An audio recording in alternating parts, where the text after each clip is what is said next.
اللہ من الشیطان الرجیم بسم اللہ الرحمن الرحیم الحمدللہ رب العالمین والصلاة والسلام علی اشرف الانبیاء والمرسلین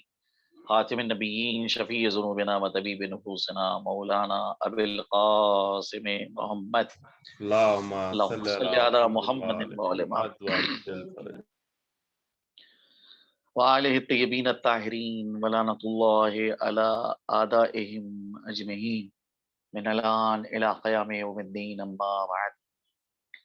رب اشرح لي صدری ويسر لي امری واحلل عقدۃ من لسانی یفقهوا قولی رب زدنی علما والحقنی بالصالحین۔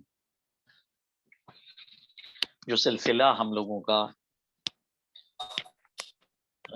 درس سے پہلے احادیث جو علم سے مربوط ہیں یا طالب علم سے ربط رکھتی ہیں یا علماء کے حوالے سے وارد ہوئی ہیں، ان احادیث کو ہم لوگ جو ہیں پڑھتے ہیں، اور بہرحال وہ حدیث جو ہے اپنی اندر ایک معنی اور مفاہیم کا خزانہ رکھتی ہے۔ تو انہی احادیث میں سے ایک حدیث ہے کہ جو جناب پیغمبر اسلام صلی اللہ علیہ وآلہ وسلم سے وارد ہوئی ہے۔ حضرت فرماتے ہیں کہ النظر الی وجہ العالم عبادہ، عالم کے چہرے کی جانب نگاہ کرنا عبادت ہے۔ دوسری حدیث ہے جو جناب رسالت مآب سے ہے کہ النظر الی وجہ العالم حبا لہ عبادہ، یعنی اگر کوئی شخص کسی عالم کے چہرے کی جانب نگاہ کرے، دیکھے اور اس سے محبت کرتا ہوا، یعنی اس سے الفت اور محبت رکھتا ہوا نگاہ کر رہا ہے، تو یہ نگاہ کرنا جو ہے وہ عبادت ہے۔ اب یہاں کے اوپر ایک حدیث ہے کہ جس حدیث کے اندر چھٹے امام حضرت امام جعفر صادق علیہ الصلوۃ والسلام سے پیغمبر کی اس حدیث کی تفسیر طلب کی گئی ہے۔ النبی صلی اللہ علیہ وآلہ وسلم النظر فی وجوہ العلماء عبادہ، یعنی جناب پیغمبر اسلام سے حدیث وارد ہوئی ہے کہ علماء کی چہروں پر نگاہ کرنا عبادت ہے۔ سئلا جعفر ابن محمد الصادق علیہ السلام عنہ، تو اس سلسلے میں حضرت امام جعفر صادق علیہ السلام سے پوچھا گیا کہ بھئی اس حدیث کے کیا معنی ہے؟ النظر الی وجوہ العلماء عبادہ، علماء کی چہروں کی جانب نگاہ کرنا عبادت ہے۔ فقال هو العالم الذي نظرت الیہ ذکرک الآخرہ، یہاں پر مراد وہ عالم ہے کہ جس کی جانب نگاہ کرنے سے تم کو آخرت یاد آتی ہو۔ وَمَنْ كَانَ خِلَافُ ذَلِكَ فَالنَّظْرُ إِلَيْهِ فِتْنَةٌ، لیکن جس عالم کی جانب نگاہ کرنے سے آخرت نہ نظر آئے بلکہ دنیا نظر آ رہی ہو، تو ایسے شخص کی جانب جو ہے وہ نگاہ کرنا جو ہے وہ فتنہ پھر قرار پائے گا، یعنی پھر ایسے شخص کی جانب نگاہ کرنے سے بچنا چاہیے۔ تو عالم سے مراد وہ عالم کہ جس کی جانب نگاہ کرنے سے آخرت یاد آئے، اس ایسے عالم کی جانب جو ہے نگاہ کرنا، یہ جو ہے وہ عبادت قرار پا رہا ہے۔ ایک حدیث ہے جو تحصیل علم کے حوالے سے، اور یہ حدیث اس طرح سے ہے، امام صادق علیہ الصلوۃ والسلام سے ہے، اور جناب امام صادق علیہ الصلوۃ والسلام نے حضرت لقمان کی وصیت جو انہی نے اپنے بیٹے کو کی تھی اس کو بیان کیا ہے حدیث میں۔ اور آپ جیسا کہ جانتے ہیں کہ جناب لقمان بندے صالح تھے، نبی نہیں تھے، اور اتنا مرتبہ ان کا بلند ہے، حکیم تھے، یعنی صاحب حکمت تھے، پورا ایک سورہ قرآن کے اندر ان کے نام سے موسوم ہے، سورہ لقمان۔ تو امام صادق علیہ الصلوۃ والسلام فرماتے ہیں کہ کانا فیما واضح لقمان و ابنہ، جو لقمان نے اپنے بیٹے کو واس کیا ہے، نصیحت کی ہے، وہ یہ کہ انہو قال لہو، لقمان نے اپنے بیٹے سے کہا یا بنیا اجعل فی ایامک ولیاليک وساعتک نصیبا لک فی طلب العلم، اے میرے لال، اے میرے فرزند، اپنے دن اور اپنی راتوں اور اپنے گھنٹوں میں ایک حصہ طلب علم کے لیے قرار دو، علم کی تحصیل کے لیے قرار دو۔ فَإِنَّكَ لَن تَجِدَ لَهُ تَضْئِيًّا مِثْلُ تَرْكُهُ۔ پھر حضرت لقمان فرماتے ہیں کہ اگر تم نے یہ کام انجام دیا کہ اپنے دن، اپنی رات اور اپنے جو ساعات ہیں، لمحات ہیں دن و رات میں، اس میں ایک حصہ جو ہے وقت کا تحصیل علم، طلب علم کے لیے قرار دیا، اپنی معلومات کو بڑھانے کے لیے قرار دیا، اپنی نالج کو بڑھانے کے لیے قرار دیا،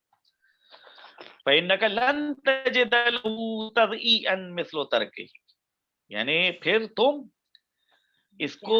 وقت کو گویا کہ تم اپنا برباد وقت نہیں شمار کرو گے، یعنی جو حصہ تم نے تحصیل علم میں صرف کیا ہے، جو حصہ تم نے جو ہے طلب علم کے اندر صرف کیا ہے، اس حصے کو تم یہ نہیں خیال کرو گے کہ تمہارا یہ حصہ وقت کا جو ہے وہ برباد ہوا ہے، نہیں، بلکہ یہی وہ وقت ہے کہ جس وقت کا تم نے استفادہ کیا ہے، کیونکہ دوسری چیزیں ہوتی ہیں کہ جہاں کے اوپر جو ہے ان کا کوئی نفع نہیں ہوتا ہے، لیکن تحصیل علم ایک ایسی چیز ہے کہ بہرحال انسان کو فائدہ ہی ملتا ہے۔ کوئی انسان یہ نہیں کہہ سکتا کہ میں تحصیل علم سے بے نیاز ہوں۔ اسلام نے تو یہ کہہ دیا ہے کہ اطلب العلم من المہد الی اللحد، گہوارے سے لے کے قبر تک تحصیل علم کرو۔ علم کے لیے سن و سال جو ہے وہ معین نہیں کیے گئے ہیں، اس کے لیے وقت معین نہیں کیا گیا ہے۔ لقمان اپنے بیٹے کو جو وصیت کر رہے ہیں حضرت لقمان، اس وصیت کے اندر یہ کہہ رہے ہیں کہ بیٹا تم اپنے وقت کو کا ایک حصہ جو ہے وہ تحصیل علم کے لیے قرار دو۔ بہرحال یہ احادیث جو ہیں ہم سب کو دعوت فکر دے رہی ہیں، اور خداوند کریم جو ہے ہم کو جو ہے یہ توفیق عنایت فرمائے کہ ہم ان احادیث کے اوپر جو ہے عمل پیرا ہو سکے۔ جو سلسلہ ہم لوگوں کا گفتگو کا چل رہا تھا، ایک تو میں سب سے پہلے جتنے بھی شرکا ہیں ان سب کو جو ہے ماہ رجب کے آغاز کے اوپر جو ہوں مبارکباد دے رہا ہوں، تبریک پیش کرتا ہوں، اور آج ہندوستان میں جو ہے وہ شب ہے پہلی رجب کی، یعنی کل پہلی رجب ہے، اس وقت ہم لوگ جو ہیں وہ پہلی رجب کے آستانے کے اوپر کھڑے ہوئے ہیں۔ تو یہ پہلی رجب جو ہم لوگوں کے لیے ہے وہ بے پناہ اہمیت کی حامل ہے، کیونکہ پہلی رجب کو ہمارے اور آپ کے پانچویں امام حضرت امام محمد باقر علیہ الصلوۃ والسلام کی ولادت ہوئی ہے۔ حضرت امام محمد باقر علیہ الصلوۃ والسلام کہ جن کو جو خصوصیات حاصل ہیں دیگر کسی اور امام کو وہ خصوصیت نہیں حاصل۔ جو سلسلہ ہمارے پاس ہے کہ ہمارے کیا امامت جناب امیر کے بعد امام حسن عہدہ امامت پہ فائز ہوئے، پھر امام حسین عہدہ امامت پہ فائز ہوئے۔ تو یہ سلسلہ جو تھا جاری تھا، سلسلہ حسنی سلسلہ اور حسینی سلسلہ، یہ سلسلہ جا کر امام محمد باقر علیہ الصلوۃ والسلام میں جا کے ملتا ہے، کیونکہ امام زین العابدین علیہ الصلوۃ والسلام کی شادی امام حسن کی بیٹی فاطمہ سے ہوئی تھی، اور جناب فاطمہ بنت الحسن کے بطن مبارک سے امام محمد باقر کی ولادت ہوئی ہے۔ لہذا امام محمد باقر کے نانا امام حسن ہیں، اور امام محمد باقر کے دادا جو ہیں وہ امام حسین۔ تو امام محمد باقر حسنی بھی ہیں اور حسینی بھی ہیں، علوی بھی ہیں، ہاشمی بھی ہیں، ماں کی جانب سے حسنی ہیں اور علوی ہیں، باپ کی جانب سے بھی حسینی ہیں اور علوی ہیں اور ہاشمی ہیں۔ تو جو خصوصیت پانچویں امام کو حاصل ہے اور جو ہمارے پاس سلسلہ ہے، اس سلسلے میں اوروں کے پاس یہ امتیاز اوروں کو نہیں ملا ہے۔ سن 57 ہجری میں مدینے کے اندر جو ہے آپ کی ولادت ہوئی، اور نام آپ کا تھا محمد، کنیت تھی ابو جعفر، اور لقب آپ کا ہے باقر، جو شہرت رکھتا ہے باقر العلوم کے اعتبار سے۔ تقریباً 114 ہجری، بعض روایات میں ہے 116 ہجری میں آپ کی شہادت رونما ہوتی ہے، اور جو جنت البقیع ہے وہاں کے اوپر جو ہے آپ کو سپرد خاک کیا جاتا ہے۔ یہ سلسلہ جو ہے وہ یہاں کے اوپر ائمہ کے حوالے سے جب بحث کی جاتی ہے، تو ائمہ کے حوالے سے بحث کرنے میں ہم کو ایک چیز کو دیکھے مد نظر رکھنا ہے۔ قرآن کریم میں سورہ آل عمران کی جو آیت ہے، 7ویں آیت، وہ آیت یہ بتا رہی ہے هو الذی انزل علیک الکتاب، وہ وہی خدا ہے کہ جس نے تم پر کتاب کو نازل کیا، منہ آیات محکمات، اس کتاب کے اندر کچھ آیتیں ہیں جو آیات محکم ہیں، وَأُخْرَ متشابہات، اور دوسری آیات جو ہیں وہ متشابہات ہیں۔ تو قرآن کریم کے اندر دو طرح کی آیتیں ہیں ہمارے پاس، ایک آیات محکم ہے، اور ایک آیات جو ہیں کا حصہ جو ہے وہ متشابہات آیتوں کا ہے۔ محکم آیتیں قرآن کی وہ آیتیں ہیں کہ جن کے معنی بالکل کلیئر ہے، واضح ہیں، جس میں کسی قسم کا کوئی شک و شبہ نہیں ہے، کوئی دوسرے معنی ان کے نہیں ہے، ان آیات کو آیات محکمہ کہتے ہیں۔ لیکن متشابہات آیتیں وہ آیتیں ہوتی ہیں کہ جن کے معنی عام طور کے اوپر جو ہے وہ واضح نہیں ہوتے ہیں۔ مثال کے طور کے اوپر لفظ ید ہے، اب ید کے دو معنی ہیں، ید کے معنی ہوتے ہیں ہاتھ کے۔ قرآن کریم کے اندر جو ہے اس ید کو جو ہے وہ استعمال کیا گیا ہے اللہ سبحانہ و تعالیٰ کے لیے۔ اب سوال اٹھتا ہے کہ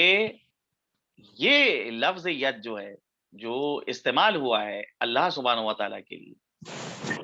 تو اللہ کا جسم و جسمانیت جو ہے اس کے ذریعے سے ثابت ہو رہا ہے یہاں کے اوپر۔ کیونکہ اگر ہم ایک طرف دیکھتے ہیں تو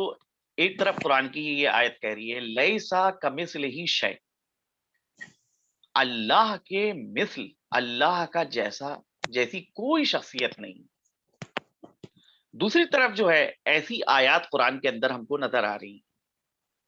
کہ جن آیتوں کے اگر ظاہری معنی کو لیا جائے تو ان ظاہری معنی سے اللہ کا جسم و جسمانیت ثابت ہوتا ہے۔ اسی لیے وہ فرقہ کے جس کو مجسمہ کہا جاتا ہے، جو اللہ سبحانہ و تعالیٰ کے حوالے سے یہ عقیدہ رکھتا ہے کہ جیسے انسانوں کی آنکھیں ہوتی ہیں، انسان کی زبان ہوتی ہے، انسان کا چہرہ ہوتا ہے، ویسے ہی معاذ اللہ نعوذ باللہ اللہ کی بھی آنکھیں ہیں، اللہ کا بھی چہرہ ہے، ویسے ہی اللہ کی بھی زبان ہے۔ اچھا، گمراہ سا گمراہ آدمی فرقہ بھی جو ہے وہ بہرحال بغیر دلیل کے بات نہیں کرتا ہے، دلیل کے ہمراہ جو ہے وہ بات کرتا ہے. تو اب جو دلیل کے ہمراہ بات کرتا ہے وہ دلیل کے حوالے سے وہ ان قرآن کی آیتوں سے تمسک کرتا ہے کہ جن کے دو معنی ہیں، ایک ظاہری معنی ہے اور ایک دوسرے معنی ہے. اب وہاں کے اوپر جو ہے ایک انسان جو ظاہری معنی کے اوپر جو ہے اپنی فکر کو روک دیتا ہے، وہ کہتا ہے کہ بھئی دیکھیے آپ کہہ رہے ہیں کہ اللہ کا نہ ہاتھ ہے، نہ اللہ کی زبان ہے، نہ اللہ کا چہرہ ہے، اور قرآن کی آیت یہ کہہ رہی ہے کہ ید اللہ فوق ایدیہم ان الذین یبایعونک انما یبایعون اللہ. جو لوگ آپ کی پیغمبر بیعت کر رہے ہیں در حقیقت وہ آپ کی بیعت نہیں کر رہے ہیں بلکہ وہ خدا کی بیعت کر رہے ہیں. ید اللہ فوق ایدیہم، اللہ کا ہاتھ ان کے ہاتھوں کے اوپر ہے. یا دوسری جگہ کے اوپر قرآن میں آیا ہے وقالت الیہود ید اللہ مغلولہ، یہودی یہ کہتے ہیں کہ اللہ کا ہاتھ جو ہے وہ بندھا ہوا ہے. بھئی یہی ترجمہ ہوگا اس کا. بل یداہ مبسوطتان، بلکہ اللہ کے دونوں ہاتھ کھلے ہوئے ہیں. ینفقو کیف یشاء بما یشاء، جیسا وہ چاہتا ہے ویسا وہ انفاق کرتا ہے خدا کی راہ میں. تو یہاں کے اوپر جو ہے وہ مسئلہ یہ ہے کہ جو متشابہ آیات ہیں، متشابہ آیات کی تعریف یہی کی جائے گی کہ جن کے چند معنی ہوتے ہیں. تو اب لفظ ید مثال کے طور پہ آیا ہے یا لفظ وجہ آیا ہے، تو اب ید کے معنی ایک ظاہری طور کے اوپر کہ یہی گوشت پوست کا جو ہاتھ ہوتا ہے اس کو کہتے ہیں ید، اور ایک دوسرے معنی ہے ید کے، اور وہ دوسرے معنی کیا ہے؟ قدرت کے معنی میں، تسلط کے معنی میں، حکومت کے معنی میں. تو اب یہ جو دوسرے معنی ہے معمولاً جو ہے قرآن کریم کے اندر جہاں کے اوپر جو ہے اس طرح کے الفاظ آئے ہیں وہاں کے اوپر وہ معنی ظاہری معنی مراد نہیں لیے گئے. ان الفاظ کی تعویل کی جائے گی. ان الفاظ کو اگر ہمیں سمجھنا ہے تو ایک ہمارے پاس قرآن نے ہم کو ایک قانون دیا ہے، ایک کلیہ دیا ہے. اس قانون اور اس کلیے کو اپنے اپنے ہاتھ میں ہم کو رکھنا ہے. قرآن نے جو قانون دیا ہے کہ لیس کمثلہ شیء، یہ محکم ترین آیت ہے کہ اللہ کی جیسی کوئی چیز نہیں ہو سکتی. تو جب اللہ کی جیسی کوئی چیز نہیں ہو سکتی، یہ جو ہے قانون دیا ہے قرآن نے. تو اب اگر قرآن کی بعض ایسی آیات ہیں کہ جس سے اللہ کا جسم ثابت ہو رہا ہے کہ اللہ جسم رکھتا ہے، جسم و جسمانیت رکھتا ہے، یہ آیات متشابہات میں سے کہ جن کا ظاہر کچھ اور ہے اور باطن کچھ اور ہے. یہاں پر ہماری ذمہ داری یہ ہے کہ ہم ان آیات کو محکمات کی جانب پلٹائیں اور محکمات کی جانب پلٹانے کے بعد ان کا صحیح نتیجہ نکالیں. تو اب مثال کے طور کے اوپر جیسے لفظ ید ہے تو بھئی ید کے دو معنی ہیں، ایک تو ظاہری ہاتھ اور ایک دوسرے معنی یہ ہیں کہ بھئی حکومت کے معنی میں، حمایت کے معنی میں کہ بھئی فلاں پہ فلاں کا ہاتھ ہوتا ہے. یہ عام محاورے میں اور عام گفتگو میں بولا جاتا ہے فلاں پہ فلاں کا ہاتھ ہے، یعنی فلاں پہ فلاں کا ہاتھ کے معنی کیا ہے؟ یعنی فلاں فلاں کی حمایت میں. تو اب اگر قرآن کی اس آیت میں یہ جملہ آ گیا کہ ید اللہ فوق ایدیہم، اللہ کا ہاتھ ان کے ہاتھوں کے اوپر ہے، تو اس کے معنی یہ ہے کہ اللہ کی حمایت ان کے شامل حال ہے. یہ متشابہات کو جو آیتیں ہیں ان کو محکمات کی جانب پلٹایا جاتا ہے اور یہ نتیجہ نکالا جاتا ہے. ویسے ہی ہمارے جو معصومین ہیں 14 معصومین، ان کی سیرت میں بعض کی سیرت بالکل محکم ہے، بعض سیرت کے پہلو ایسے ہیں جو متشابہات میں سے. تو اب جو متشابہات پہلو ہیں ان متشابہ پہلوؤں کو ہماری ذمہ داری ہے کہ ہم محکمات کی جانب پلٹائیں. اپنے ذوق کے مطابق ہم جو ہیں وہاں کے اوپر یہ نہیں کریں گے کہ ہم اپنے ذوق کے مطابق جو ہے وہ وہاں کے اوپر یہ کہیں کہ ہم کو مثال کے طور پہ امام حسن کی پیروی کرنا ہے، ہر جگہ ہم صلح کریں گے. کوئی کہے کہ ہم کو امام حسن کا امام حسین کے کردار سے میں متاثر ہوں، لہٰذا جو ہے میں قیام کروں گا، جنگ کروں گا، انقلاب برپا کروں گا۔ کوئی کہے کہ نہیں، میں امام زین العابدین کے کردار سے متاثر ہوں، لہٰذا مجھ کو جو ہے وہ مسلح عبادت کو آباد کرنا ہے، اللہ سبحانہ و تعالیٰ سے راز و نیاز کرنا ہے، دعائیں پڑھنا ہے۔ کوئی کہے کہ جناب جو ہے میں امام محمد باقر اور امام جعفر صادق علیہ الصلوۃ والسلام سے زیادہ متاثر ہوں، لہٰذا ایجوکیشن کے اوپر میں کام کروں گا، تعلیم کے میدان میں کروں گا۔ نہیں، اپنے ذوق کے مطابق جو ہے ہم کو معصومین کی سیرت کے اوپر نہیں چلنا ہے، بلکہ ہم کو یہ سمجھنا ہوگا، درک کرنا ہوگا کہ زمانے کے شرائط کیا ہیں، زمانے کا تقاضا کیا ہے۔ جیسا تقاضا زمانے کا ہوگا اس تقاضے کے مطابق ہم اس معصوم کی سیرت کو اپنائیں، کیونکہ جو ہمارے 14 معصومین ہیں، 12 امام اور رسول اللہ اور جناب سیدہ سلام اللہ علیہ، ان کے زمانے میں ہر ایک کا زمانہ جو تھا وہ الگ تھا اور اس کے شرائط الگ تھے، لہذا جیسے شرائط تھے اور جیسے زمانے کے تقاضے تھے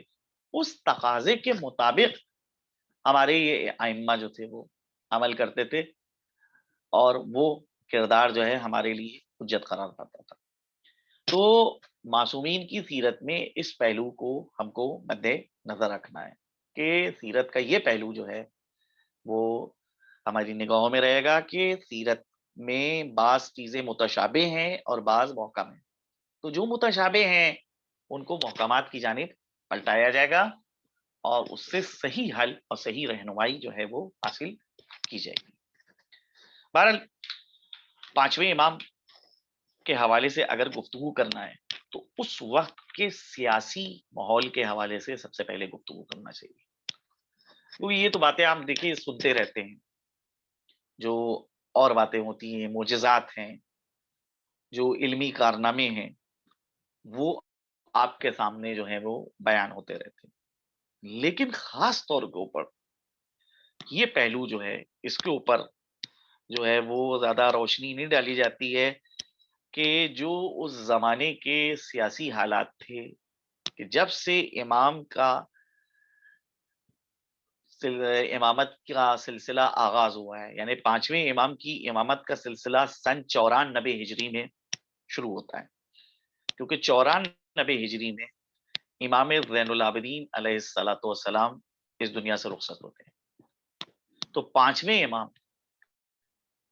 کی امامت کی ابتدا ہو رہی ہے 94 ہجری سے۔ اس وقت بنی امیہ کی حکومت تھی، ولید ابن عبد الملک جو ہے وہ خلیفہ کی حیثیت سے تھا، اور ولید کا وہ دور ہے کہ جس دور کے اندر اسپین تک کے مسلمان پہنچ چکے تھے، مسلمانوں نے اسپین کے اوپر حملہ کیا تھا، اور جو سپہ سالار تھا طارق ابن زیاد اور موسیٰ بن نصیر، یہ دو شخصیتیں ہیں، اگرچہ بعض لوگ یہ کہتے ہیں کہ موسیٰ ابن نصیر اور طارق ابن زیاد یہ دونوں جو ہیں آل محمد کے چاہنے والوں میں سے، تو مگر جس لشکر کو اسپین کی جانب روانہ کیا گیا تھا، ولید نے بھیجا تھا، اس کا سردار جو ہے وہ طارق کو بنایا تھا، طارق ابن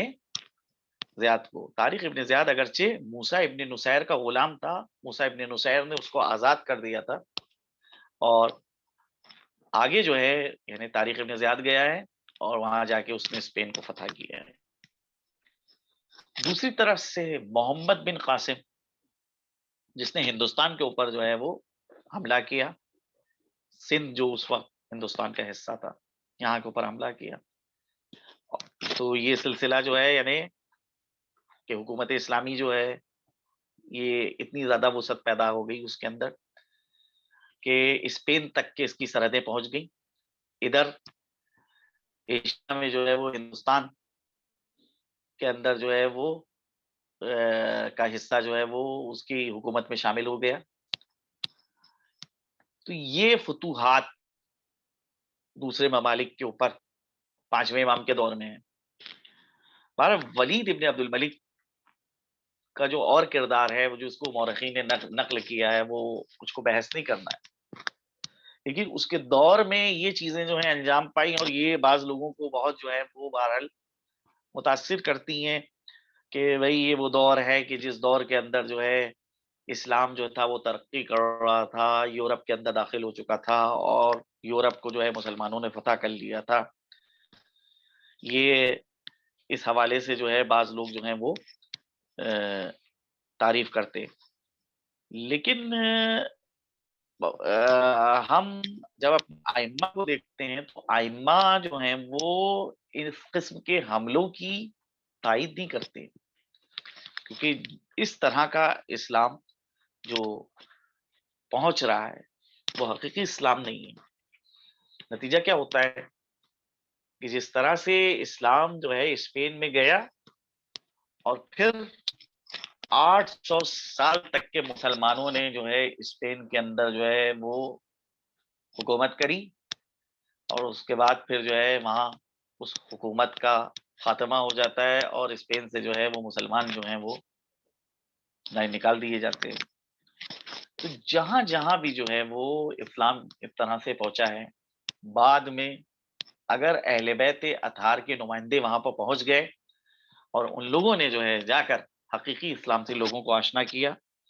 تب تو حالات جو ہیں وہاں پہ بہتر ہو جاتے ہیں، ورنہ بہت سے ایسی جگہیں ہیں کہ جہاں پر پتہ ہی نہیں چل پایا لوگوں کو کہ روح اسلام کیا ہے، حقیقت اسلام کیا ہے۔ وہ اسلام اموی اسلام پہنچا، بنی امیہ کا اسلام پہنچا، کہ جو امیہ کا اسلام وہ ہے کہ جو اسلام کی بگڑی ہوئی شکل ہے، بگڑی اور چہرہ ہے، حقیقی اسلام جس کو ہم نہیں تعبیر کر سکتے۔ تو ولید ابن عبد الملک کے دور میں جو ہے فتوحات کا سلسلہ رہا ہے، لیکن جو ہے ولید کے بعد سلیمان بن عبد الملک جو ہے وہ تخت خلافت کے اوپر بیٹھا، اور ایک عجیب و غریب انسان جو ہے وہ سلیمان بن عبد الملک جو ہے وہ انتقام پسند قسم کا آدمی تھا۔ نتیجہ یہ ہے کہ جب وہ تخت کے اوپر جو ہے بیٹھتا ہے تو سب سے پہلے وہ نامی گرامی سپہ سالار، وہ جنرل اور کرنل کہ جن لوگوں نے جو ہے ولید کے دور میں جو ہے بڑے بڑے کارنامے انجام دیے تھے، مثال کے طور پہ طارق ابن زیاد، موسیٰ ابن نصیر، محمد ابن قاسم۔ بھائی طارق ابن زیاد نے جو ہے وہ اسپین کو فتح کیا، موسیٰ ابن نصیر جو ہے وہ اندلس کو جو ہے کا فاتح ہے، یا محمد ابن قاسم جس نے سندھ کو فتح کیا، ان سب کی گردنیں اڑوا دی، سب کو سزائے موت دی، سب کو جو ہے وہ قتل کرا دیا۔ یہ دور جو سلیمان ابن عبد الملک کا دور ہے، اگر جو ہے وہ دیکھا جائے تو انتہائی پرآشوب دور ہے، خاص طور پہ عام عوام جو ہے جس تکلیفوں اور مشکلات سے دوچار ہے، اس کی جانب جو ہے حکمراں طبقہ جو ہے وہ بالکل توجہ نہیں دے رہا ہے۔ ضرورت سے زیادہ ان لوگوں سے ٹیکس لینا، اچھا جو ٹیکس لیا جا رہا ہے اس کے مقابلے میں لازم ہے کہ جب حکومت ٹیکس لے رہی ہے تو جو ایک شہری کا حق ہے اس حق کو تو ادا کرے۔ نظر یہ آتا ہے تاریخ کے اندر کہ وہ شہری جو حکومت کو ٹیکس کی بڑی بڑی رقمیں پرداخت کر رہے تھے، دے رہے تھے، اور وہ شہری جو ہیں اپنے شہری حقوق سے بھی جو ہے محروم کر دیے گئے، اور ان کو حکومت کی جانب سے کوئی جو ہے حق نہیں دیا جاتا تھا۔ یہ پیسہ یا تو بیت المال کے اندر جو ہے جمع کیا جا رہا تھا اور خزانے کے طور کے اوپر پورا اکٹھا کیا جا رہا تھا، جس کا یہ بس وہ تھا کہ صبح شام جو ہے خزانے کا دروازہ کھولا جائے اور کھول کے اس کی زیارت جو ہے وہ قربتاً اللہ کی جائے، اور یہ کہا جائے کہ تو میرے لیے پیدا کیا گیا ہے، میں تیرے لیے پیدا کیا گیا ہوں۔ یہ صورتحال جو ہے وہ تھی، یعنی عوام کو اس میں جو ہے کوئی آسانی فراہم ہو، یہ چیز نہیں آتی ہے۔ سلیمان کے دور میں جو بعض اعمال ہیں وہ بہرحال جو ہے وہ ایسے اعمال ہیں کہ جس کی بنا کے اوپر جو ہے وہ بہت سے لوگ جو ہیں وہ اس کے اوپر تنقید کرتے ہیں۔ سلیمان کے بعد ایک شخصیت جو بنی امیہ میں برسر اقتدار آتی ہے، کل 2 سال اس نے حکومت کی، عمر بن عبد العزیز، یہ شخصیت جو بنی امیہ کی آتی ہے، یہ بھی امام محمد باقر علیہ الصلوۃ والسلام کے دور میں آتی ہے۔ عمر ابن عبد العزیز کا دور ایسا دور ہے کہ جو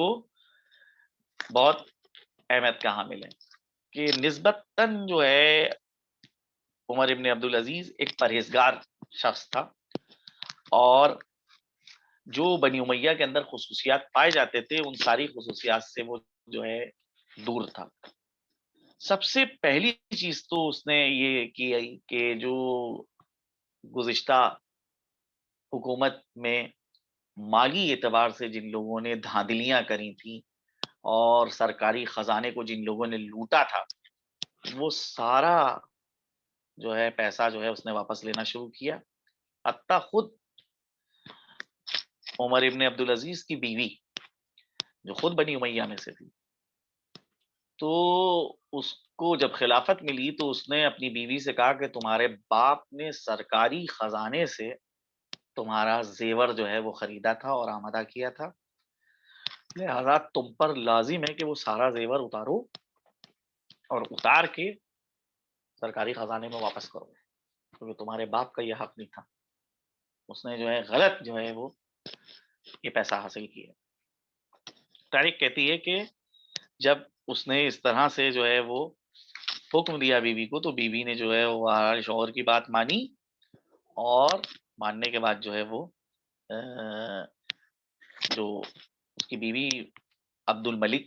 کی بیٹی تھی، عبد الملک جو ہے وہ عمر بن عبد العزیز کا جو ہے وہ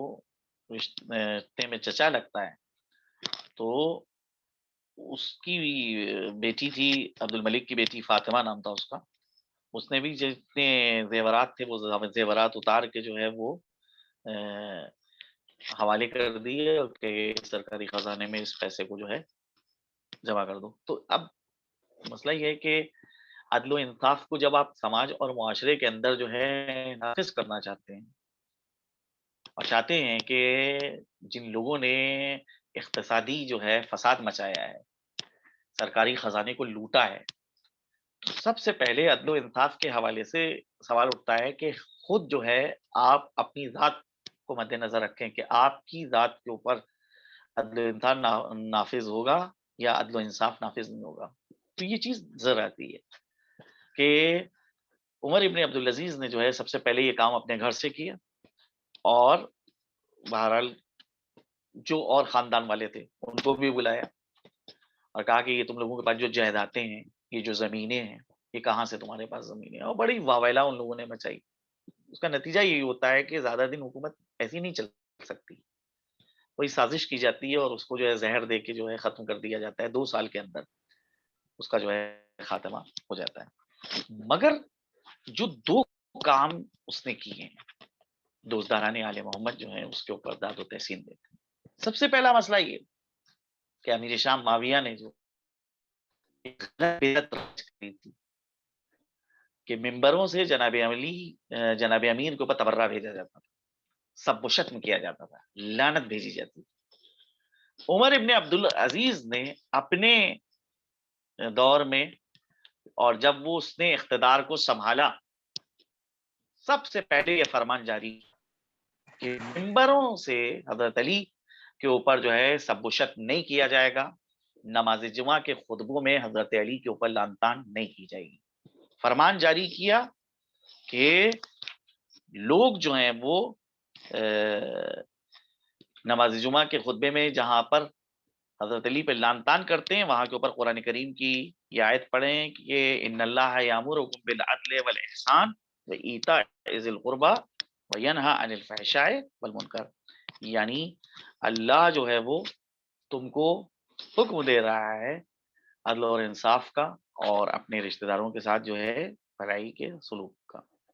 یہ بہرحال جو ہے سب سے اہم کام جو عمر ابن عبد العزیز کا، اور اس کے بھی ایک جو اسباب بتائے جاتے ہیں کہ عمر ابن عبد العزیز کا ایک استاد تھا کہ جو اہل بیت اطہار سے عقیدت رکھتا تھا، کیونکہ یہ ایک برائی رائج آ گئی تھی، حتیٰ بچے جب کھیلتے تھے تو کسی کو اگر چور بنا رہے ہیں تو اس کو کہتے تھے علی، اس کا نام علی رکھتے تھے. اور اس طرح سے ایک دوسرے کو کسی کو برا بھلا کہنا ہے تو علی جناب امیر کا نام لے کر اس طرح سے اس کو برا بھلا کہتے تھے. تو خود عمر ابن عبدالعزیز سے کسی نے پوچھا کہ یہ تمہارے اندر جو ہے فکر کہاں سے آئی کہ تم نے جو ہے علی ابن ابی طالب کے حوالے سے جو ہے یہ رائے قائم کی کہ ان کے اوپر سب و شتم جو ہے بند ہونا چاہیے. کا دو چیزیں سبب بنی ہیں کہ ان دو چیزوں کی بنیاد کے اوپر جو ہے میں نے یہ ارادہ کر لیا تھا کہ میں اس کام کو اور اس غلط بدعت کو جو ہوں ختم کروں گا. پہلی چیز تو یہ کہ میرے ایک استاد تھے کہ جو جن کا نام عبید اللہ تھا، بہت ہی با ایمان شخص، خدا شناس انسان تھے. ان سے میں تعلیم حاصل کرتا تھا. ایک مرتبہ میں بنی امیہ کے بچوں کے ساتھ کھیل رہا تھا، اور جیسا کہ بچوں کی طریقہ کار تھا کہ وہ جو ہے وہ جناب امیر کے اوپر لعنت کھیل کھیل میں بیچتے تھے، ویسے ہی میں نے بھی جو ہے ان کے ساتھ جو ہے اپنی آواز کو ملایا اور میں نے بھی جو ہے ان پر لعنت کری. استاد ادھر سے گزر رہے تھے، استاد نے جو یہ حرکت دیکھی تو اس کے بعد جو ہے استاد جو ہے وہ واپس آ جاتے ہیں اور آ کر جو ہے مسجد میں کھڑے ہو جاتے ہیں، نماز پڑھنا شروع کر دیتے ہیں. کہتے ہیں کہ استاد جو تھے وہ مسجد میں کھڑے ہو کے نماز پڑھنے لگے. اب اس کے بعد جو ہے مسئلہ یہ ہوا کہ عمر ابن عبدالعزیز کہنے لگا کہ میں نے سوچا کہ استاد ابھی نماز تمام کر دیں گے، بعد میں مجھ کو پڑھائیں گے. میں نے دیکھا کہ استاد جو ہیں وہ میری جانب متوجہ ہی نہیں ہو رہے. اس کے بعد تھوڑی دیر اور میں بیٹھا، پھر مجھے اس بات کا احساس ہوا کہ استاد اس وقت جان بوجھ کر مجھ کو نظر انداز کر رہے ہیں، مجھ سے گفتگو نہیں کرنا چاہتا. میں بڑا رنجیدہ ہوا، بہت زیادہ میں غمگین ہوا. آخرکار میں نے استاد سے کہا جیسے ہی وہ نماز سے فارغ ہوئے کہ آپ مجھ سے کس بات کے اوپر ناراض ہیں، کیوں آپ مجھ سے جو ہے بات نہیں کر رہے ہیں. تو وہاں کے اوپر جو ہے استاد نے جو ہے مجھ سے یہ سوال کیا کہ تم کو کہاں سے یہ بات پتا چلی کہ جب خدا جنگ بدر میں جن لوگوں نے شرکت کی تھی ان سے راضی تھا، اور جن لوگوں نے پیغمبر اسلام کی صلح حدیبیہ کے موقع کے اوپر بیعت کری تھی، جس کو بیعت رضوان کہا جاتا ہے، صریح طور کے اوپر قرآن کے اندر جو ہے یہ آیت ہے کہ لقد رضی اللہ عن المؤمنین اذ یبایعونک تحت الشجرہ، اللہ ان مومنوں سے راضی ہے کہ جو درخت کے نیچے آپ کی بیعت کر رہے ہیں. اس کو بیعت رضوان کہا جاتا ہے. اور جنگ بدر کہ جس کے متعلق پوری امت مسلمہ کہتی ہے کہ بدر والوں کا ایمان جو ہے وہ بہت ہی کامل ایمان تھا. تو اللہ بدر والوں سے راضی، اللہ بیعت رضوان کرنے والوں سے راضی. تم کو یہ بتاؤ کہ کہاں سے پتا چلا کہ اللہ نے جو ہے بعد میں ان سے ناراضی ہو گیا اور ان پہ غضبناک ہوا اور یہ اس بات کے مستحق قرار پا گئے کہ اب ان کے اوپر جو ہے لعنت بھیجی جائے. کہ میں نے جو استاد سے اس بات کو سنا تو استاد نے مجھ سے یہ کہا کہ تم کس بنا کے اوپر علی کو لعنت کرتے ہو، کیوں علی کو برا بھلا کہتے ہو. خیر میں نے استاد سے جو ہے عذر خواہی کی. میں نے کہا کہ استاد آپ مجھے معاف کر دیجئے، میں آپ کو قول دیتا ہوں کہ اب دوبارہ میں یہ کام نہیں انجام دوں گا. ایک تو استاد کا ایسا لاجک اور منطقی انداز اس نے مجھ کو بڑا متاثر کیا. بچپنا تھا یہ چیز جو ہے وہ میرے دل کے اندر بیٹھ گئی. دوسری چیز یہ کہ میرے باپ عمر مسجد مدینے کے گورنر تھے، اور جب وہ خطبہ دیتے تھے تو جس وقت جناب امیر کو لعنت کرنا ہوتی تھی اور وہ وہاں کے اوپر لعنت کرنے کے لیے جو ہے وہ اپنی زبان کو کھولتے تو زبان لکنت کرنے لگتی تھی. جب میں پورے خطبے کو توجہ سے سنتا تھا میں نے اپنے باپ سے کہا کہ بابا یہ بتائیے کہ جب آپ خطبہ دیتے ہیں جمعے کا، بڑی فصاحت اور بلاغت کے ساتھ آپ دیتے ہیں، بڑی طلاقت لسانی ہوتی ہے، کہیں کے اوپر زبان آپ کی لکنت نہیں کرتی، کہیں کے اوپر جو ہے آپ کی زبان نہیں اٹکتی. لیکن جب آپ علی علیہ السلام کو لعنت کرتے ہیں اس وقت آپ کی زبان لڑکھڑانے لگتی. کیا جو ہے وہ وجہ ہے کہ آپ کی زبان جو ہے وہ لڑکھڑاتی؟ تو ایک دم سے جو ہے وہ باپ جو ہے کہتے ہیں میرے لال، آج تم نے اس مطلب کے متعلق جو ہے مجھ سے پوچھا کہ جس کی جانب کوئی متوجہ نہیں ہوا تھا۔ میرے لال، یہ جو ممبر کے نیچے افراد بیٹھے ہوئے ہیں اور جو میری بات سن رہے ہیں، ان فضائل سے علی کے آگاہ ہو جائیں کہ جو فضائل میں جانتا ہوں، تو خدا کی قسم یہ سب کے سب لوگ پراگندہ ہو جائیں گے، مجھ کو چھوڑ کے چلے جائیں گے۔ بس کہتے ہیں میں نے اپنے باپ سے جب یہ بات سنی تو میں نے اپنے اندر یہ عہد کر لیا تھا کہ اگر میرے پاس حکومت آئی، میرے پاس اختیار آیا، تو میں اپنے خاندان کی اس بری روش کا خاتمہ کروں گا۔ چنانچہ جب حکومت اس کو حاصل ہوئی تو اس نے سب سے پہلے یہ کام کیا کہ یہ فرمان جاری کیا کہ کسی امام جمعہ کو اور کسی خطبے دینے والے کو یہ حق حاصل نہیں ہے کہ وہ علی ابن ابی طالب کے اوپر لعن طعن کرے یا ان کو برا بھلا کہے، بلکہ جہاں پر وہ علی کو لعنت کرتے تھے خطبے میں، اب یہ آیت قرآن کریم کی پڑھیں، ان اللہ یامر بالعدل والاحسان وایتاء ذی القربى وینھی عن الفحشاء والمنکر والبغی یعظکم لعلکم تذکرون، اس آیت کی تلاوت کریں۔ ایک تو کام عمر ابن عبدالعزیز کا یہ، دوسرا کام جو اس نے یہ کیا کہ جب وہ مدینے میں آتا ہے تو مدینے میں آنے کے بعد باغ فدق کی جس کی داستان جو ہے وہ بہرحال جو بہت ہی غم انگیز داستان ہے، اور یہ جو پیغام شہزادی کا باغ تھا اور جس کو جس طرح سے حاصل ان لوگوں نے لے لیا اور اس کے بعد پھر وہ مختلف ہاتھوں میں رہا، آخر میں یہ باغ جو ہے وہ مروان ابن حکم کے پاس پہنچ جاتا ہے، اور پھر مروان ابن حکم کے پاس سے اسی کی اولاد میں منتقل ہو رہا تھا۔ عمر ابن عبدالعزیز جب مدینے پہنچتا ہے تو اس باغ کو وہ جناب سیدہ کی اولاد کے حوالے کر دیتا ہے۔ اس بنا کے اوپر جو ہے وہ خود امام باقر صادق امام محمد باقر علیہ الصلوۃ والسلام سے ایک روایت ہے کہ جس روایت کے اندر جو ہے حضرت نے فرمایا ہے کہ عمر ابن عبدالعزیز بنی امیہ میں کے پاک ترین افراد میں سے تھا، نجیب ترین افراد میں سے تھا۔ یعنی جو سلسلہ ہے شجر خبیثہ کا، اگر اس شجر خبیثہ کے سلسلے کو دیکھا جائے تو اس میں سے یہ شخصیت وہ ہے کہ جو بہرحال اہل بیت کے لیے جو ہے وہ اپنے دل میں نرم گوشہ رکھتی تھی، اور اس نے جو ہے وہ بہت سے غلط کام جو وہ انجام پا رہے تھے ان کو جو ہے ختم کیا۔ اس کے علاوہ جو ایک اہم ترین کام عمر ابن عبدالعزیز کا ہے کہ رسول اللہ کے بعد احادیث کو لکھنے کی ممانعت کر دی گئی تھی کہ بھئی احادیث نہیں لکھی جائیں گی، منع حدیث سے یہ جو ہے حکومت کی جانب سے فرمان جاری ہو گیا تھا کہ کوئی حدیث نہیں بیان کرے گا اور کوئی پیغمبر کی حدیث کو نقل نہیں کرے گا۔ حکومت کا عذر یہ تھا کہ ابھی قرآن جو ہے وہ پوری طرح سے سب لوگوں تک نہیں پہنچا ہے، اور اگر احادیث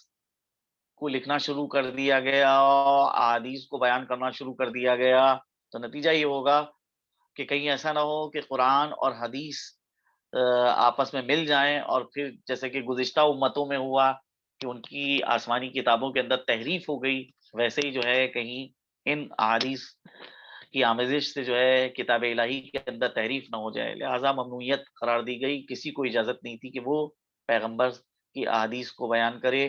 یا احادیث کو جمع کرے۔ یہ سلسلہ چلتا رہا۔ عمر ابن عبدالعزیز نے اپنے دور میں جو ہے وہ اس ممنوعیت کو جو ہے روکا اور کہا کہ نہیں، اس طرح سے تو پیغمبر کی احادیث جو ہیں وہ ضائع ہو جائیں گی، لہٰذا حکم دیا گیا کہ احادیث پیغمبر کا جو ہے وہ جمع آوری کی جائے، کتابوں کی شکل میں جو ہے ان کو مرتب کیا جائے۔ بہرحال ابتدا جو ہے وہ عمر ابن عبدالعزیز کے دور میں ہوتی ہے، لیکن جو ہے بہرحال کیونکہ اتنی لمبی عرصے تک کے جو ہے ممانعت تھی، اس ممانعت کا یہ اثر تھا کہ فوری طور کے اوپر ہم کو کوئی کتاب جو ہے وہ نظر نہیں آتی ہے، اور جو پہلی کتاب جو لکھتے ہیں وہ امام مالک کی موطا ہے، کہ جو منظر عام کے اوپر آئی، اور وہ بھی منصور دمانقی کے دور میں جو ہے وہ کتاب حدیث کی نظر آتی ہے۔ تو وہ سلسلہ منصور کے دور میں جو ہے وہ جا کے اس کے اندر جو ہے کچھ رونق پیدا ہوئی، اور لوگ جو ہے احادیث کی جمع آوری کرنے لگے۔ تو یہ بہرحال احادیث پیغمبر کے حوالے سے عمر بن عبدالعزیز کا دوسرا کام۔ اس کے علاوہ جو اور دیگر چیزیں ہیں، جو اصلاحات ہیں اس نے انجام دی ہیں، وہ بھی بہرحال جو ہے وہ قابل تعریف ہیں گی۔ اب یہ سلاطین ہیں، ان سلاطین کے دور میں جو ہے امام محمد باقر اپنے فریضہ امامت کو انجام دے رہے ہیں۔ اس کے بعد عمر بن عبدالعزیز کے بعد یزید بن عبد الملک جو ہے وہ بادشاہ ہوا ہے، اور اس نے جو ہے وہ سلسلہ جو تھا ظلم و جور کا وہ شروع کیا۔ یزید کے بعد جو ہے ہشام بن جو ہے وہ خلیفہ بنا، اور وہ انتہائی کینہ پرور قسم کا شخص، بہت زیادہ جو ہے اہل بیت اطہار سے جو ہے دشمنی رکھتا تھا ہشام بن عبد الملک، خاص طور پہ امام محمد باقر سے۔ اس سخت دور کے اندر جو ہے وہ امام جو ہیں اپنے فریضے کو انجام دے رہے تھے، اور ایسے امام نے شاگرد آمادہ کیے، جیسے محمد ابن مسلم کی جو راویان احادیث میں ایک ان کی بے پناہ اہمیت ہے، اور ایک برجستہ شخصیت ہے۔ خود اہل کوفہ کے تھے، تقریباً 4 سال جو ہے وہ امام محمد باقر علیہ الصلوۃ والسلام کی خدمت میں مدینے میں رہے ہیں، اور اس کے بعد پھر امام جعفر صادق علیہ الصلوۃ والسلام سے شرف یاب ہوئے، ان کے محضر میں رہے، اور امام محمد باقر علیہ الصلوۃ والسلام کے حوالے سے انہی نے جو ہے جو احادیث جمع کری ہیں، کہتے ہیں محمد ابن مسلم نے جو امام محمد باقر سے احادیث سنی وہ تقریباً 30,000 حدیثیں ہیں، کہ جو 30,000 حدیثیں جو ہیں وہ انہی نے امام محمد باقر علیہ الصلوۃ والسلام سے سنی ہیں۔ اس کے علاوہ خود محمد ابن مسلم کی ایک کتاب ہے، جس کتاب کا نام ہے 400 مسئلہ، یعنی 400 مسئلے ایسے ہیں کہ جو انہی نے پانچویں امام اور چھٹے امام سے پوچھے، اور ان کے جوابات جو ہیں وہ لکھے۔ اس کے علاوہ اور مختلف کتابیں ہیں جو محمد ابن مسلم نے ترتیب دی ہیں۔ دوسری شخصیت کے جو امام محمد باقر کے برجستہ ترین شاگردوں میں سے وہ ہیں جناب جابر ابن یزید جوفی۔ تو یہ جو ہے وہ ابھی ایک اہم شخصیت ہے، یہ جابر ابن عبداللہ انصاری جو پیغمبر کے صحابی تھے، ان سے یہ الگ ہیں، نام دونوں کا ایک جیسا ہے، تو کبھی کہیں اشتباہ نہ کیجیے گا۔ جابر ابن یزید جوفی یہ بھی اہل کوفہ میں سے تھے، کوفے کے رہنے والے تھے، اور امام محمد باقر علیہ الصلوۃ والسلام کی خدمت میں مدینے پہنچتے ہیں، اور ان سے جو ہے وہ بہرحال مستقل طور کے اوپر جو ہے وہ استفادہ کرتے ہیں، اور احادیث جو انہی نے امام سے سنی وہ تقریباً جو ہے وہ ایک اچھی خاصی مقدار ہے حدیثوں کی، کہ جن کو نظر انداز نہیں کیا جا سکتا ہے۔ مختلف موضوعات کے اوپر جو ہے کتابیں لکھی، کتاب التفسیر جابر ابن یزید جوفی کی ہے، کتاب نوادر، کتاب الفضائل، کتاب جمل، کتاب صفین، کتاب نہروان، کتاب مقتل امیر المومنین، کتاب مقتل امام حسین، یہ ساری کتابیں جو ہیں وہ انہی نے جابر جوفی نے دی، ترتیب دی، لکھی، اور یہ وہ عصر نس سے نزدیک، اور خاص طور پہ امام محمد باقر نے ان کی تربیت کری تھی، لہٰذا جو ہے وہ ایک اہم ترین جو ہے وہ خدمت جو ہے تشیع کے حوالے سے انجام دی۔ یعنی ابھی جو آپ کے سامنے جو ہے پیش کی بات میں نے، کہ ایک سلسلہ وہاں کے اوپر قائم ہو گیا تھا من حدیث کا، اور یہ من حدیث کا جو سلسلہ تھا اس سے بہرحال ساری دنیا تو متاثر ہو رہی ہے، یعنی جہاں جہاں مسلمان ہیں وہ جو ہے اس فرمان پہ، حکومت کے فرمان کے اوپر جو ہے وہ عمل کرتے تھے۔ لیکن ہمارے کیا اہل بیت اطہار نے جو ہے خاص طور پہ ہمارے ائمہ نے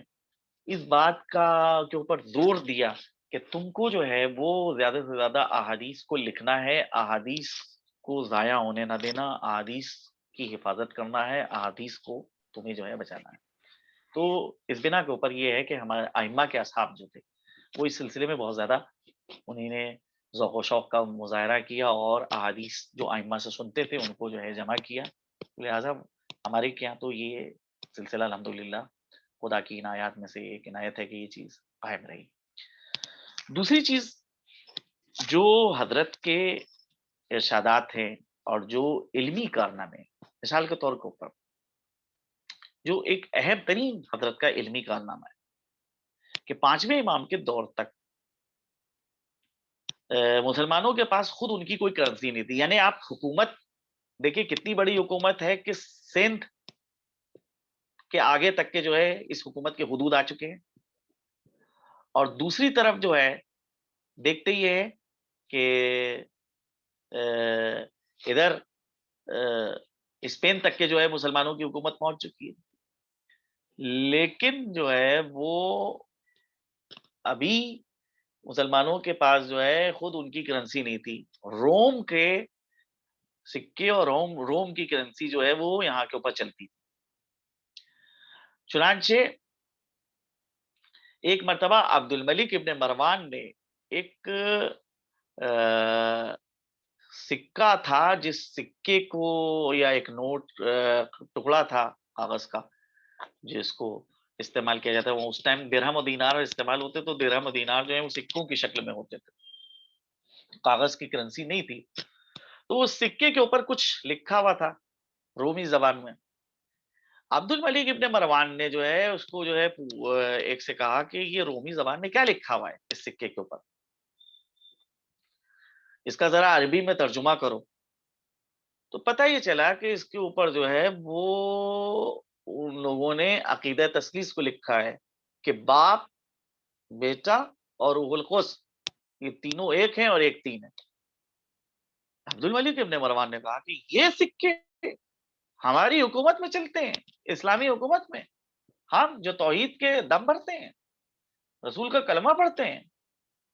اس نے جو ہے ان سکوں کے اوپر سے جو ہے وہ مٹوا دیا اور اس کے اوپر لکھ دیا قرآن کریم کی آیت شہد اللہ انہ لا الہ الا اللہ وحدہ لا شریک لہ۔ تو یہ آیت جو ہے اس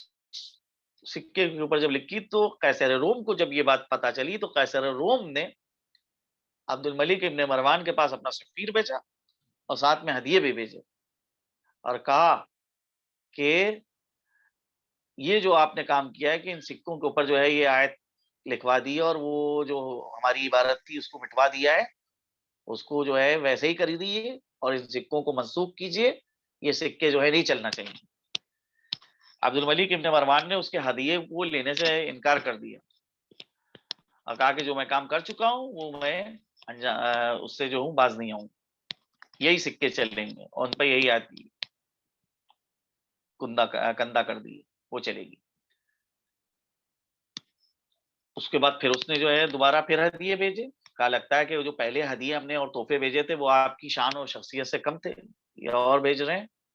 اور جو ہے اپنی اس حرکت سے باز آ جائیے۔ تیسری مرتبہ جب یہ کام ہوتا ہے قیصر روم کی جانب سے تو اب یہ پریشان ہو جاتا ہے، تو صاحبان رائے اور مشورہ جو ہوتے ہیں ان کو طلب کرتا ہے، ان سے مشورہ طلب کرتا ہے کہ کیا کریں کہ اس کرنسی کے مسئلے کو کیسے حل کریں۔ کوئی جو ہے اس کی صحیح مشورہ نہیں دے پاتا ہے۔ ایک شخص ہوتا ہے وہ کہتا ہے کہ میں جانتا ہوں کہ اس کا جواب کیا ہے اور آپ بھی جانتے ہیں کہ کہاں سے صحیح جو ہے مشورہ مل سکتا ہے۔ اس نے کہا کہ واہ ہو تجھ پر، تو اگر جانتا ہے تو تو مجھے بتا کہ کون اس مشکل سے ہم مجھ کو باہر نکال سکتا ہے جو اس وقت مسلمانوں کے لیے پیش آئی۔ تو اس نے کہا کہ اس مشکل کو جو ہے محمد ابن علی جو ہے وہ اس مشکل سے آپ کو نکال سکتے ہیں۔ یعنی امام زین العابدین کے فرزند امام محمد باقر جو ہیں وہ آپ کو اس مشکل سے نکال سکتے ہیں۔ عبد الملک کہتا ہے کہ تم نے سچ کہا، واقعاً جو ہے وہ مجھ کو اس مشکل سے نکال سکتے ہیں۔ چنانچہ مدینے کا جو گورنر تھا اس کو عبد الملک ابن مروان نے جو ہے خط لکھا اور کہا کہ تم بذات خود امام محمد باقر کے گھر پہ جانا اور اپنے ہمراہ یہ تحفے لے کے جاؤ، یہ تحفہ جو ہے ان کی خدمت میں پیش کرنا اور ان کے سامنے جو ہے وہ یہ چیزیں جو ہے پیش کرو کہ ایسی ایسی مشکل پیش آئی ہے، کوئی اسلامی کرنسی نہیں ہے، قیصر روم جو ہے وہ تہدید کر رہا ہے، دھمکی دے رہا ہے کہ اگر تم نے یہ سکے جو ہمارے ہیں وہ نہیں چلوائے تو اب ایسے سکے ہم جو ہے رائج کریں گے کہ جس میں تمہارے پیغمبر کے اوپر سب و شتم ہوگی، لعنت ہوگی، اور وہ تمہارے اسلامی مملکت کے اندر سکے جو ہیں ان کے ذریعے سے معاملہ ہوگا۔ اس وقت بتائیے ہم کیا کریں؟ تو امام کے سامنے جب جو ہے وہ اس مشکل کو رکھا گیا تو امام نے کہا سب سے پہلے تو وہ جو سفیر اس کا ہے اس کو نظر بند کر دو، دوسرا کام یہ کرو کہ فوراً تم اپنے اسلامی سکے جو ہیں ڈھالو اپنی مملکت کی جانب سے، اس میں مختلف افراد کو بنا کے ان سکوں کا وزن کرو، مختلف سکے ہونا چاہیے کہ مثال کے طور کے اوپر پورا درہم، آدھا درہم، ایک چوتھائی درہم، تو اس پورا درہم کا وزن کتنا ہوگا، آدھے درہم کا وزن کتنا ہوگا، چوتھائی درہم کا وزن کتنا ہوگا۔ حضرت نے پھر ایک ایک چیز کو بتایا کہ چوتھائی درہم کا وزن اتنا، آدھے درہم کا وزن اتنا، آدھے دینار کا وزن اتنا، یہ سکے جو ہیں وزن کرا کے ان کو ڈلواؤ، اس میں ایک طرف جو ہے کلمہ توحید اور کلمہ رسالت لکھو، لا الہ الا اللہ محمد رسول اللہ لکھو، دوسری طرف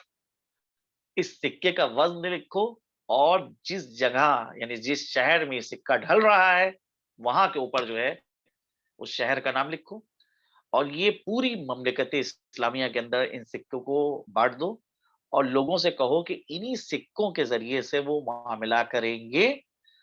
اور اگر ان لوگوں نے ان اسلامی سکوں سے معاملہ نہیں کیا تو جو بھی معاملہ ان سکوں سے نہیں کرے گا تو اس کو بہرحال جو ہے سخت سے سخت سزا دی جائے گی، اور سزا میں جو ہے ہو سکتا ہے کہ اس کو جو ہے قید کیا جائے اور ہو سکتا ہے کہ اس کو قتل کر دیا جائے، لہذا جو ہے وہ اسی سکوں سے جو ہے معاملہ کرنا ہے۔ تو چنانچہ جیسا مشورہ امام نے دیا تھا اس مشورے کے اوپر عبد الملک ابن مروان نے عمل کیا اور پھر اس طرح سے جو ہے وہ سکے جو ہیں وہ ڈھلے، اور قیصر روم کے بعد جب اس کا سفیر پہنچتا ہے اور اس کے بعد اپنی ساری رودات بیان کرتا ہے تو وہ یہ کہتا ہے کہ اب میرے لیے بہت مشکل ہو گیا ہے کہ میں ان لوگوں سے کسی قسم کا کوئی مقابلہ کروں، کیونکہ یہ بہرحال جو ہے ایک قوی حکومت ہے، اس سے مقابلہ کرنا ہمارے لیے آسان نہیں۔ یہ تو حضرت کا ایک علمی کارنامہ تھا، اس کے علاوہ جو چند چیزیں ہیں وہ یہاں کے اوپر بہت زیادہ اہمیت کی حامل ہیں، جو آج کی شب میں چند احادیث جو حضرت سے وارد ہوئی ہیں، میں سوچتا ہوں کہ ان احادیث کے اوپر اپنے درس کا اختتام کروں، اور یہی جو ہے ہمارے لیے عیدی بنیں گی یہ احادیث۔ حضرت سے کسی نے سوال کیا فمن نجات غدن، روز قیامت جو ہے وہ اگر کسی کو نجات حاصل کرنا ہے تو کیسے نجات حاصل ہوگی؟ تو حضرت نے فرمایا انما النجات فی ان لا تخادع اللہ فیخدعکم فانه من یخادع اللہ یخدعه ویخل اللہ منه الایمان ونفسه یخدع لو یشاء، یعنی نجات تم کو قیامت میں حاصل اگر کرنا ہے تو نجات حاصل کرنے کا طریقہ یہ ہے کہ تم خدا کو دھوکہ دینے کی کوشش مت کرو، کیونکہ جو خدا کو دھوکہ دینے کی کوشش کرتا ہے پھر وہ خود اللہ اس کو پھر فریب دیتا ہے اور اللہ اس سے ایمان کو لے لیتا ہے، اس کے نفس سے جو ہے ایمان کو سلب کر لیتا ہے اگر اس کو اس بات کا شعور۔ قیل لہو کیف یخادع اللہ، پوچھنے والے نے پوچھا کہ اللہ کو کیسے دھوکہ دیا جائے گا؟ فقال یعملوا بما امر اللہ عز وجل بہ ثم یرید بہ غیرہ، خدا کو دھوکہ دینے کا طریقہ یہ ہے کہ اللہ نے جو تم کو حکم دیا ہے اس حکم کے مطابق تم عمل کرو، لیکن یہ عمل جو تم کر رہے ہو وہ اللہ کے لیے نہیں کر رہے ہو بلکہ غیر کے لیے کر رہے ہو، غیر خدا کے لیے کر رہے ہو۔ یہ ہے اللہ کو دھوکہ دینا۔ اللہ نے نماز پڑھنے کا حکم دیا ہے، روزہ رکھنے کا حکم دیا ہے، ہم نماز پڑھ رہے ہیں، روزہ رکھ رہے ہیں، لیکن اللہ کے لیے نماز نہیں پڑھ رہے ہیں، اللہ کے لیے روزہ نہیں رکھ رہے ہیں، بلکہ غیر خدا سے ہم نزدیک ہونا چاہتے ہیں، اس سے قریب ہونا چاہتے ہیں اس عمل کے ذریعے۔ فاتقوا اللہ والریا، دیکھو تقوی الہی اختیار کرو اور دکھاوا نہ ہو۔ یہ ریاکاری جو ہے وہ بہت بری چیز ہے۔ فَإِنَّهُ شِرْكٌ بِاللَّهِ عَزَّ وَجَلَّ، کیونکہ ریاکاری شرک ہے، اللہ کی ذات میں کسی کو شریک قرار دینا ہو۔ ان المرء یدعى یوم القیامہ باربعۃ اسماء، جو دکھاوا کرتا ہے، جو یعنی اپنے عمل کو میں اللہ کے لیے خاطر نہیں عمل انجام دیتا ہے، غیر خدا کے لیے انجام دیتا ہے، قیامت کے دن اس کو 4 ناموں سے پکارا جائے گا، یا کافر، یا فاجر، یا غادر، یا خاسر۔ اے کافر، اے فسق و فجور انجام دینے والے، اے وہ شخص کے جو خدا کا بغاوت کر رہا ہے، اے وہ شخص کے جو نقصان اٹھا رہا ہے، حبط عملوں کا، تیرے اعمال جو ہیں وہ سب کے سب برباد ہو چکے ہیں، وبطل اجروں کا، اور تیرا اجر جو ہے اور ثواب جو ہے وہ ختم ہو چکا ہے، ولا خلاق لک اليوم، آج تیرے لیے جو ہے دنیا آخرت میں کوئی حصہ نہیں ہے، فلتمس اجرک ممن کنت تعمل لہ، آج اگر تو اپنا اجر چاہتا ہے تو اس شخص سے اپنے اجر کو طلب کر کہ جس کے لیے تو نے دنیا میں یہ عمل انجام دیا تھا۔ یہ ایک حدیث ہے، اور آخری جو حدیث ہے اور جو اس کا حکمت میں جو ہے وہ شمار ہوتا ہے، اسی کے اوپر جو ہے وہ اختتام کروں گا، کہ جس کے اندر حضرت فرماتے ہیں کہ تم کو جو ہے وہ سستی اور کاہلی سے بچنا چاہیے، کیونکہ سستی اور کاہلی وہ چیز ہے کہ جس سے انسان کا دین بھی خراب ہوتا ہے اور دنیا بھی خراب ہوتی ہے۔ بہرحال خداوند کریم کی بارگاہ میں دعا ہے کہ اللہ سبحانہ و تعالیٰ جو ہے ہم سب کو دنیا میں